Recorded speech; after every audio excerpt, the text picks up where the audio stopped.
26 जनवरी का मौका है, ध्यान से सुनिएगा। अंग्रेज इस मुल्क में मुसलमानों से हुकूमत छीनने में, हिंदुओं से हुकूमत छीनने में कामयाब कैसे हो गया, दिखाने के लिए जा रहा हूँ। 1900 ईस्वी में अंग्रेज ने अदालत में एक ऐलान किया कि हिंदी में दरखास्त ली जाएगी, उर्दू में दरखास्त नहीं ली जाएगी। जबान के नाम पर हिंदू को मुसलमान से लड़ाया, मुसलमान को हिंदू से लड़ा दिया। 1903 ईस्वी के अंदर अंग्रेज ने बंगाल को तकसीम किया। मुसलमानों से कहा तुम्हारी तादाद वहां ज्यादा होगी, हिंदुओं से कहा तुम्हारी तादाद यहाँ ज्यादा होगी। तादाद के नाम पर मुसलमान को हिंदू से लड़ाया, हिंदू को मुसलमान से लड़ाया। तीसरा तरकश अंग्रेज का 1906 ईस्वी में अंग्रेज ने 2 जमात बनाई। एक पार्टी का नाम रखा मुस्लिम लीग, एक पार्टी का नाम रखा हिंदू महासभा। ये दोनों पार्टी किसने बनाई? अंग्रेज ने बनाई। कौम के नाम पर अंग्रेज को मुसलमान से लड़ाया, हिंदू को मुसलमान से लड़ाया, मुसलमान को हिंदू से लड़ा दिया। 1922 ईस्वी में एक स्वामी थे, उसका नाम था श्रद्धानंद। उन्होंने शोषा छोड़ा कि मुसलमान बाहर से आए, इन्होंने यहाँ के हिंदू को जबरदस्ती मुसलमान बनाया। अब उनसे पूछिए कि अगर जबरदस्ती मुसलमान बनाया यहाँ के हिंदुओं को, तो हिंदू की तादाद ज्यादा क्यों है, मुसलमान की तादाद कम है? इसका मतलब है ये सफेद झूठ है। आपको याद होगा, आपका सर फख्र से ऊंचा होगा कि अल्लाह ताला ने जन्नत से धरती पर जब आदम को उतारा तो मक्के मदीने में नहीं उतारा, हिंदुस्तान में उतारा। और आदम जो इस्लाम लेकर के उतरे जन्नत से, हिंदुस्तान में उतरे। और मुसलमान आदम के दौर से इस मुल्क में आबाद है। मुसलमान जहां मरता है वहां दफन होता है, उसका ईमान है जब क़यामत कायम होगी तो जहां उसकी कब्र है वो वहीं से उठाया जाएगा। हमारा ये मुल्क कब से है? आदम के ज़माने से है। हमारा इस्लाम कब से है? आदम के ज़माने से है। और हमारा ईमान है कि हमारी कब्र यहाँ है तो क़यामत में हम यहीं से उठाए जाएंगे, अल्लाह के दरबार में हाजिर होंगे। तो मरते मरते जीते जीते हिंदुस्तान से हमारा मजबूत ताल्लुक रहेगा। हाथ उठा दीजिए इंशाअल्लाह। अपना घर होगा, दूसरा मालिक होगा, हाथ उठाइए इंशाअल्लाह। यहाँ फंस गए।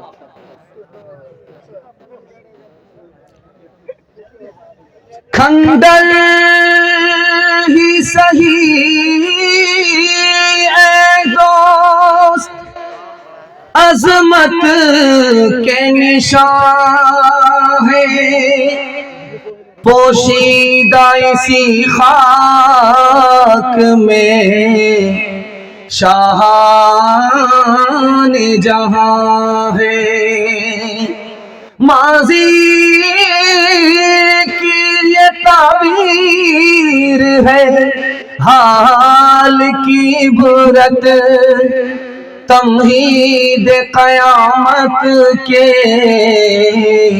ये रख्शिंदा निशान है। पंजाब को खेती का दहन किसने दिया था, भोपाल को अंदाज़ सुखन किसने दिया था, कश्मीर को तुर्शिदा बदन किसने दिया था, मीनार किला ताज कोहन किसने दिया था। तारीख में हम चांद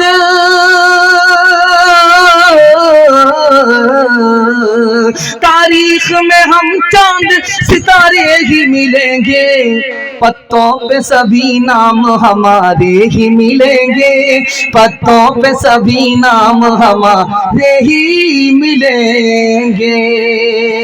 जब गुलिस्तां को खो की जरूरत पड़ी, जब गुलिस्तां को खो की जरूरत पड़ी, सबसे पहले ही गर्दन हमारी कटी।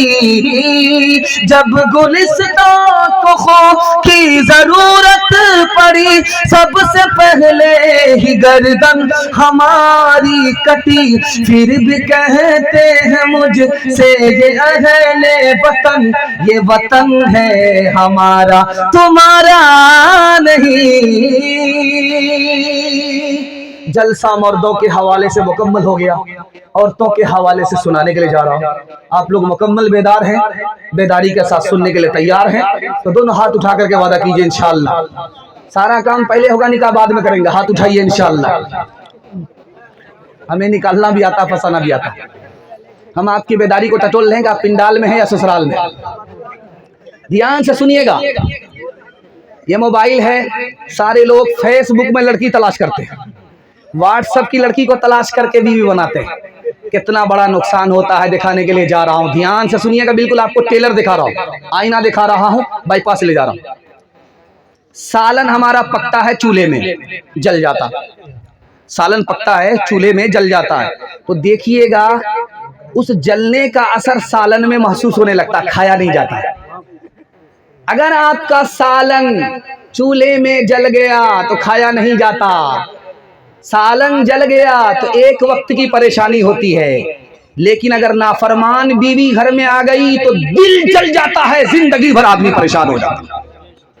दूसरी बात याद रखिए नुक्ते की,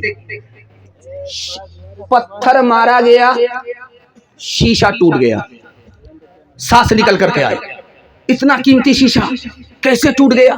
बेटा निकल करके आया, तेरी नालायक बहू ने पत्थर मारा है, शीशा टूट गया। तो बहू निकल करके आई, कसूर तुम्हारा है, इल्जाम मेरे सर पर दे रहे हो। मैंने शीशे पर पत्थर नहीं मारा था, पत्थर तुम्हारे ऊपर चलाया था। तुम पत्थर खा जाते, शीशा बच जाता। तीसरा नमूना आपकी खिदमत में लेकर के आ रहा हूं। एक आदमी शायर के पास आया, हम शायरी सीखना चाहते हैं। कहा शायरी सीखना बिल्कुल आसान है। कहा कि कैसे? जल्दी जल्दी बताइए। कहा बिल्कुल आसान है, किसी नाफरमान औरत से निकाह कर लो, उसकी नाफरमानी तुमको खुद ब खुद शायर बना देगी। चौथा नमूना आपकी खिदमत में लेकर के आ रहा हूं, बहुत ध्यान से इसको सुनिएगा। एक आदमी हाथ उठा करके दुआ कर रहा जलसे में, और वो शायर आदमी था, वो किसी को बद्दुआ कर रहा था। बद्दुआ किसी को नहीं कर रहा था, अपनी बीवी को बद्दुआ कर रहा था। तो सारा मजमा उठ करके पूछता रहे, अल्लाह का बंदा कबूलियत की घड़ी है, दुआ दो। बद्दुआ किसको कर रहे हो? कहा कि मैं बीवी को बद्दुआ कर रहा हूं। कहा क्यों करते हो बद्दुआ? कहा 2 वजह से। मेरी बीवी की जबान इस तरह चलती है जैसे कैंची चलती है, कलेजा काट देती है, इसलिए बद्दुआ करता हूं। उसका जो गुस्सा है वो बिच्छू की तरह हमको डसता है, इसलिए उसको बद्दुआ करता हूं। 5वें नमूने को जरा ध्यान से सुनिएगा। शौहर अपनी बीवी को प्राइवेट में बुला करके कहता है कि देखो राज सुनो, जब मैं मर जाऊं तो तुम कुंवारी मत रहना, बेवा मत रहना, निकाह कर लेना। कहा कोई ना कोई दाल में जरूर काला है, क्यों मुझको कह रहे हो दूसरी शादी करने के लिए? जरूर दाल में काला है। कहा इसलिए कह रहा हूं ताकि दूसरे शौहर को पता चल जाए कि पहला शौहर जो इतनी जल्दी मरा है इसी नाफरमान बीवी की वजह से मरा है। औरत अदालत में रो रही है, हंस रही है। तो हाकिम ने पूछा कि बात क्या है कि तुम हंसती भी हो रोती भी हो, बात क्या है? कहा हुजूर हंसने की वजह यह है, रोने की वजह यह है कि तुमने मेरे शौहर को 1 साल की सजा दिया, ये मेरे रोने की वजह है। जैसे ही तुमने फैसला सुनाया कि इसके शौहर को 1 साल की सजा नहीं 3 साल की सजा सुनाई जाती है, तो मैंने हंसना शुरू किया। अच्छा हुआ जल्ले तू जलाल तू, इस बला को टाल तू। आखिरी 2 मिसाल पर पैगाम खत्म कर रहा हूं, बहुत ध्यान से सुनिएगा। सिडनी के डॉक्टर हैं लाजिम्स, उसने कहा 48% मर्द पागल होते हैं नाफरमान बीवी की वजह से। जापान में 52% मर्दों ने कहा कि मैं मर्द होने पर खुश नहीं हूं। उनसे पूछा, रे अल्लाह का बंदा, मर्द हो औरत नहीं हो, तुमको तो फख्र से सर ऊंचा होना चाहिए, करना चाहिए। कहा नहीं, मैं औरत होता तो अच्छा होता। कहा कि वो कैसे? कहा कि पहली तारीख में तनख्वाह की मालिक मेरी बीवी हो जाती है, मैं कंगाल हो जाता हूं, वो मालामाल हो जाती है। इंशाअल्लाह माँ बाप को खर्चा बीवी से पूछ करके देंगे। बिल्कुल सही जा रहा, हाथ उठा दीजिए। मर्द हाकिम था कभी औरत पे, लेकिन आजकल बीवी घर की मालिका है और मियां मजदूर है। कोई इस दौर में है मौलवी, कोई मिनिस्टर है, कोई बीवी का शौहर है, कोई बीवी का नौकर है, कोई बीवी का शौहर है, कोई बीवी का नौकर है। हुए मातहत के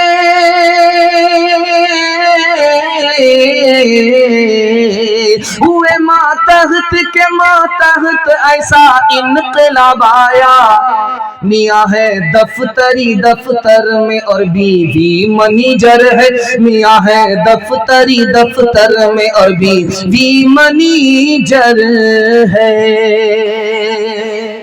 दूसरा पैगाम जल्दी से निकल जाएगा, अल्लाह करे कि आपके दिल तक पहुंचे।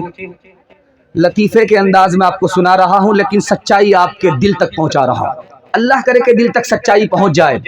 मैं आपसे वादा लेना चाहता हूं कि आप बेटे से ज्यादा बेटी को तालीम दिलाएंगे। हाथ उठा करके वादा कीजिए इंशाअल्लाह। काम ज्यादा लेंगे, तालीम कम देंगे। हाथ उठाइए इंशाअल्लाह। ध्यान से सुनिएगा, जल्दी से निकल जाएगा। बिल्कुल जलसा किनारे लग गया है। 2 पैगाम सिर्फ मेरे बाकी हैं, उसके बाद मेरे हिस्से का जलसा मुकम्मल हो जाएगा। अल्लाह आपके सुनने हमारे सुनाने को बेहद कबूल फरमाए। ध्यान से सुनिएगा। एक लड़की सड़क से गुजर रही है, एक लड़का मन चला उसके पीछे आया, उसने कुरान की आयत पढ़ दी, ज़य्यन्नाहा लिन्नाज़िरीन।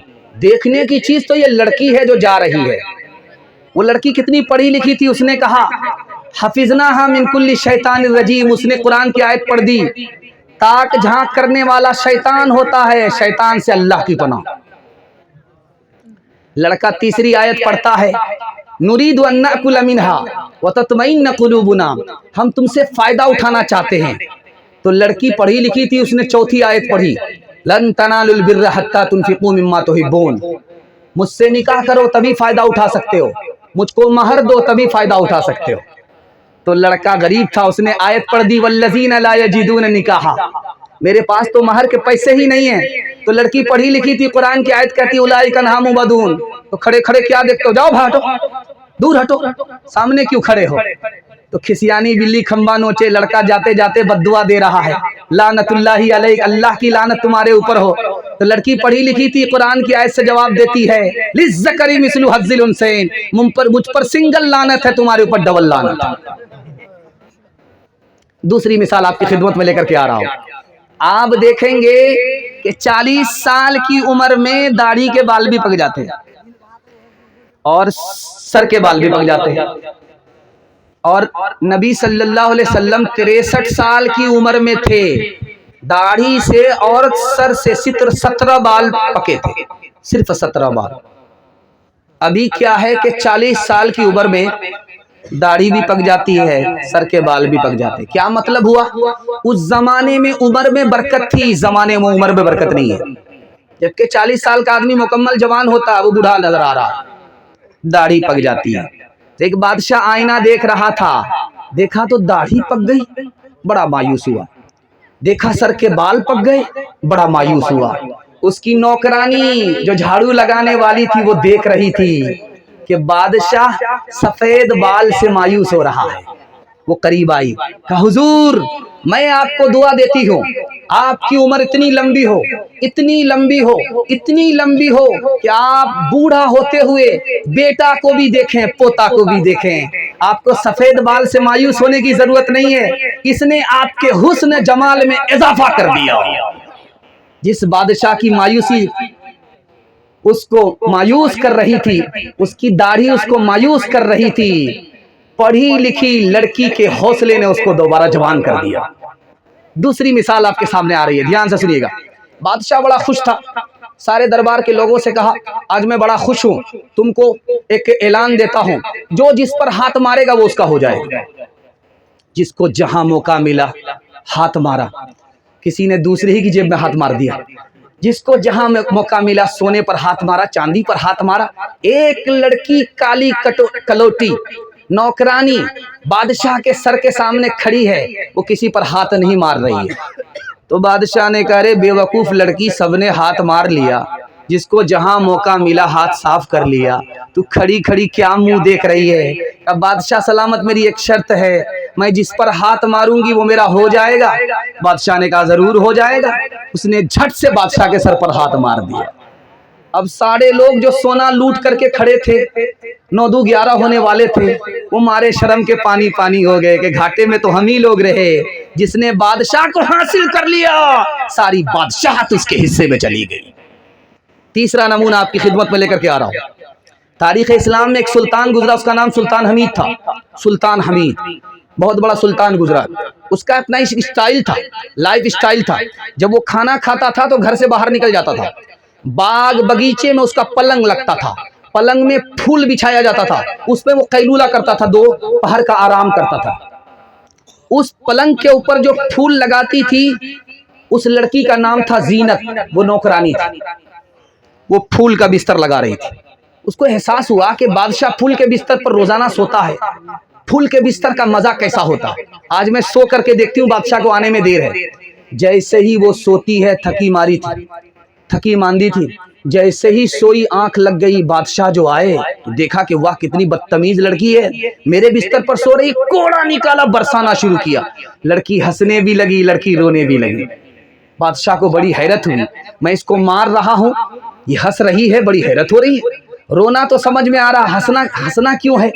तो लड़की से पूछा कि लड़की बदतमीज, मैंने तुम्हें गलती पर मारा, तू हंसती क्यों है? कहा हुजूर हंसने की वजह यह है, मैं थोड़ी देर आपके बिस्तर में सोई, मुझे आपने इतने कोड़े मारे और आपने इसी बिस्तर पर बचपन से 55 किया है, खुदा तुम्हें कितने कोड़े मारेगा, इस ख्याल से मुझे हंसी आ रही है। जो बादशाह मगरूर था वो अल्लाह का दुर्वेश बन गया। पढ़ी लिखी नसीहत लड़की की नसीहत का जुमले का असर दरिंदे को इंसान बना दिया। आखिरी मिसाल है, पैगाम को खत्म कर रहा हूं। ये मुल्क था, बाबर के खानदान में हुकूमत नहीं थी, लोधी इब्राहिम लोधी हुकूमत करता था। बाबर ने सोचा मैं चुपके से आऊंगा, हमला करूंगा, इब्राहिम लोधी के खानदान से हुकूमत निकाल लूंगा। वो भेष बदल करके आया, सराय में आया, भूख लगी, एक बुढ़िया खाना पका रही थी, उससे कहा कि अम्मा खाना बनाओ, मुझे भूख लगी है। बुढ़िया ने जल्दी में खिचड़ी बना करके बाबर के सामने रख दिया। बाबर ने बीच से लुकमा उठाया। बुढ़िया ने कहा कि तू बाबर मालूम होता है। कहा कि अम्मा तुम्हें कैसे पता चल गया? मैं तो भेष बदल करके आया हूं, तुम्हें कैसा पता चल गया? कहा तूने बीच से लुकमा उठाया, बाबर बीच से हमला करेगा, इससे मैंने अंदाजा किया कि तू ही बाबर है। रात का सन्नाटा था, चराग जल रहा था, कांटे में कपड़ा बुना जा रहा था। आज भी देखते हैं कि औरतें स्वेटर वगैरह कांटे वगैरह में बुनती हैं। तो चराग जल रहा था, रात में कपड़ा बुन रही थी औरतें। बादशाह की सवारी जा रही थी और बादशाह कान लगाए हुआ था कि कौन मेरे खिलाफ जासूसी कर रहा है। तो एक लड़की बोलती वो जा रहा है, दूसरी लड़की कहती वो नहीं है, तीसरी लड़की कहती वही तो है। बादशाह के कान खड़े हुए कि लगता कि ये औरतें मेरे खिलाफ जासूसी कर रही। बादशाह ने पुलिस वाले को भेजा कि तीनों लड़की को पकड़ करके लाओ। जब लड़कियां सामने आई तो एक लड़की कहती वही तो है, दूसरी लड़की कहती वो होते तो वो होते, तीसरी लड़की कहती वो नहीं वो तो है। बादशाह का और दिमाग खराब हुआ, पहले क्या कहा नहीं समझा, इस बार क्या कहा नहीं समझा। तो बादशाह ने कहा उस लड़की से कि बेटी क्या मतलब हुआ, हमने कुछ नहीं समझा। किसी ने कहा वो जा रहा है, किसी ने कहा वो नहीं है, किसी ने कहा वही तो है, क्या मतलब हुआ? अब दूसरी बार कहा कि वही तो है, दूसरी लड़की ने कहा वो होते तो वो होते, तीसरी लड़की ने कहा वो नहीं वो तो है, क्या मतलब हुआ? अब बादशाह सलामत, जिस लड़की ने कहा कि वो जा रहा है आपको मुराद नहीं लिया, चराग का उजाला जा रहा था। तो एक लड़की ने कहा वो जा रहा है यानी उजाला जा रहा है, दूसरी लड़की ने कहा वो नहीं है यानी तेल नहीं है इसलिए उजाला जा रहा है, और तीसरी लड़की ने कहा वो तो है, तेल तो है, फिर उजाला क्यों जा रहा है, ये मतलब था। कहा कि दूसरा मतलब बताओ। कहा कि माफ कीजिएगा बादशाह, अब बादशाह होकर के औरत की बात को नहीं समझते हैं। तो जिस लड़की ने कहा कि वही तो है, उसका मतलब था ये बादशाह नहीं है, ये बैल है, वही तो है यानी बैल है।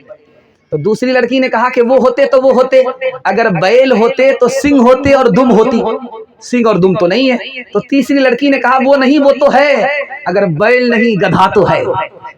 हुस्ने सूरत चंद रोजा, हुस्ने सीरत मुस्तकिल, इससे खुश होती है आंखें, उससे खुश होता है दिल। तालीम औरतों को भी देनी जरूर है, लड़की जो बेपढ़ी हो तो वो बेशोर है। तालीम औरतों को भी देनी जरूर है, लड़की जो बेपढ़ी हो तो वो बेशूर है, हुस्ने मुआशरत में सरासर फुतूर है, और इसमें वालिदैन का बेशक कसूर है। आखिरी पैगाम औरतों के हवाले से आप लोग सुनने के लिए मुकम्मल तैयार हैं? दोनों हाथ उठा दीजिए। इंशाअल्लाह आपने दिल खुश कर दिया। आपको दिल से दुआ देता हूँ, अल्लाह आपकी हर मुश्किल को आसान फरमाए। ध्यान से सुनिएगा, औरत के ईमान को भी बचाइए, औरत की आबरू को भी बचाइए। आपसे बढ़कर के मुकद्दर का सिकंदर कोई हो नहीं सकता। मुसलमानों की 3 लाख बेटी गैर मुस्लिम को लेकर के भाग गई 2022 में। ये 2022 जो खत्म हुआ, इस 2022 के अंदर मुसलमान लड़की 3 लाख की तादाद में गैर मुस्लिमों को लेकर के भाग गई। ईमान अलग गया, आबरू अलग गई। ईमान की हिफाजत कीजिए, आबरू की हिफाजत कीजिए। खूबसूरत पैगाम आपकी खिदमत में लेकर के आ रहा हूँ। एक बार हाथ उठा करके बेदारी का सबूत दीजिए। इंशाअल्लाह अपनी माँ बहन को अपने हाल पर छोड़ देंगे। हाथ उठाइए। है माशाअल्लाह, पूरे बेदार हो चुके हैं, पूरा मुकम्मल बेदार हो चुके हैं। इस बेदारी में आप जलसा सुन रहे, महसूस हो रहा कि अभी जलसा शुरू हो रहा। ध्यान से सुनिएगा, एक किताब है, उसका नाम है ऋग्वेद। ऋग्वेद में लिखा है कि बरहमा ने तुमको औरत बनाया, तुम निगाह ऊंची मत करना, नीची रखना। बरहमा ने, खुदा ने तुम्हें औरत बनाया है तो निगाह ऊपर मत रखना, निगाह नीचे रखना। पैर फैला करके मत बैठना, अगर औरत हो पैर समेट करके बैठना।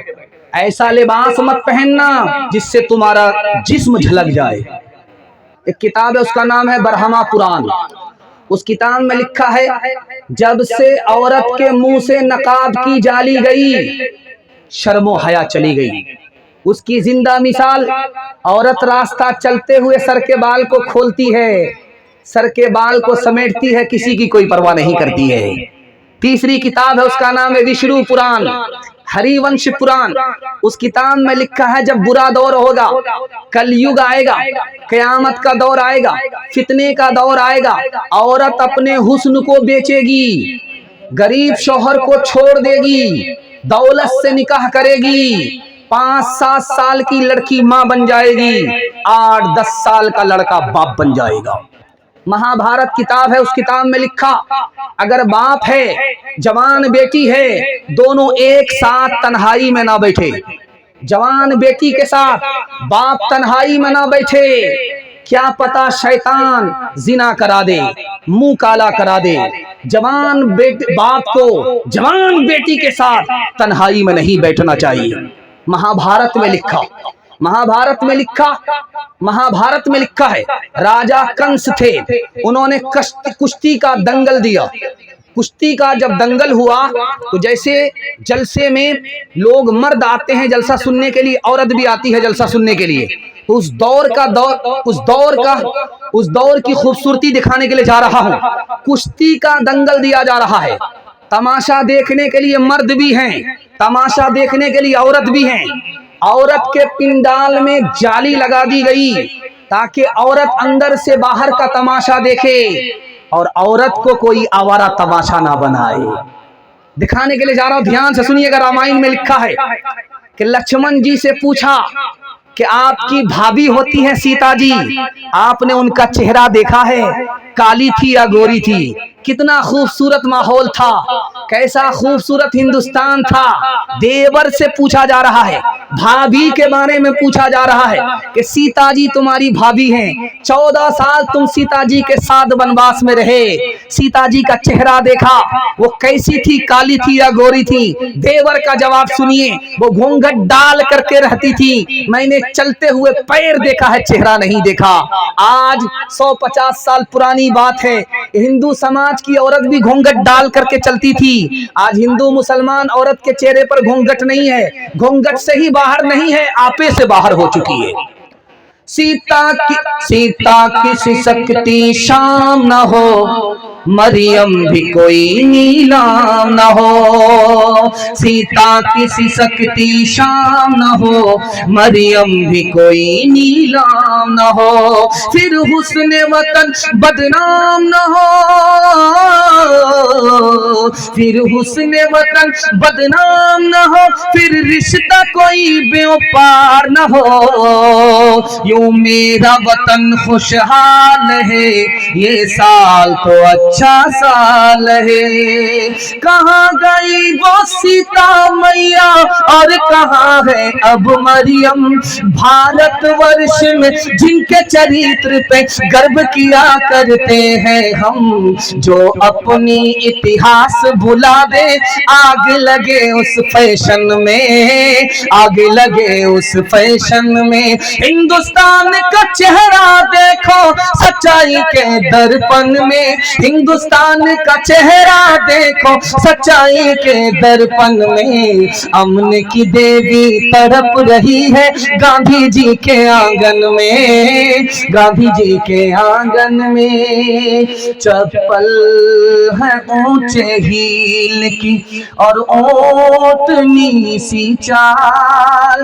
होठों पे लिपस्टिक लगा के कर रही है लाल। चप्पल है ऊंचे हील की और ओटनी सी चाल, होठों पे लिपस्टिक लगा के कर रही है लाल। शौहर के सामने कोई जीनत नहीं रही, फातिमा सी अब कोई औरत नहीं रही।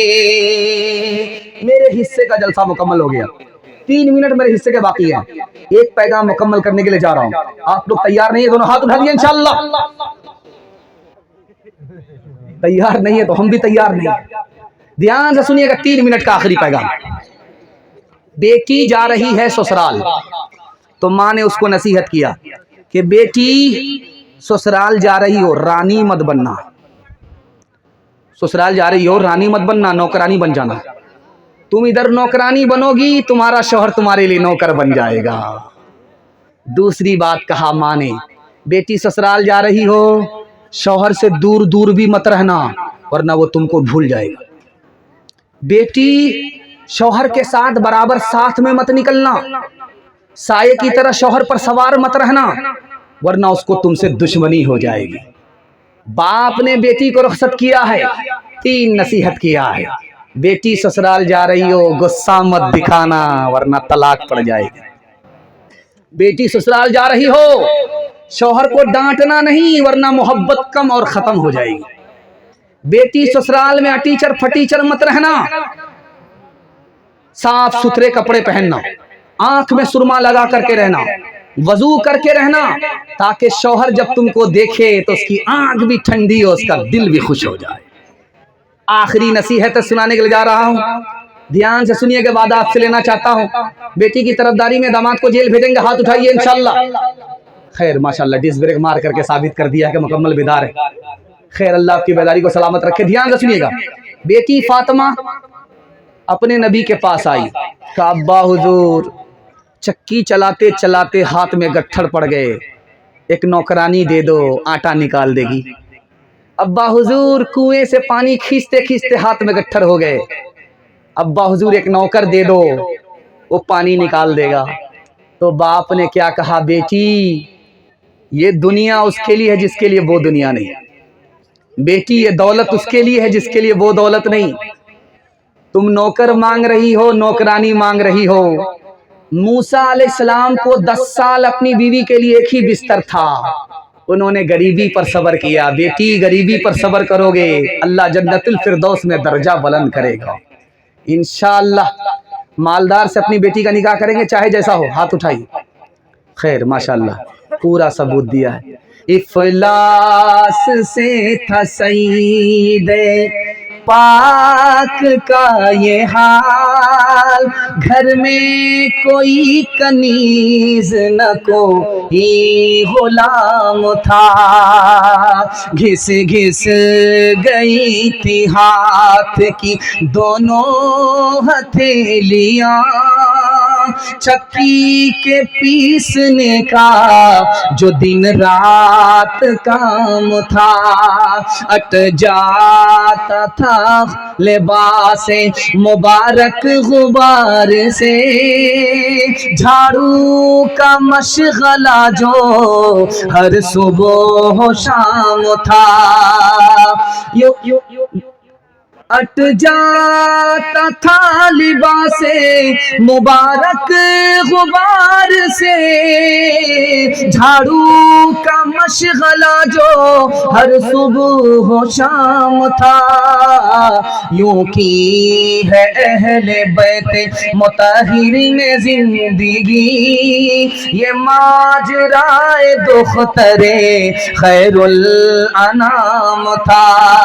जा जा बेटी अज ससवार उजिया कह रही हो, बटी हो प्यार मत रखी हो सासू से बैर, फूकी फूकी कह रखी हो पे।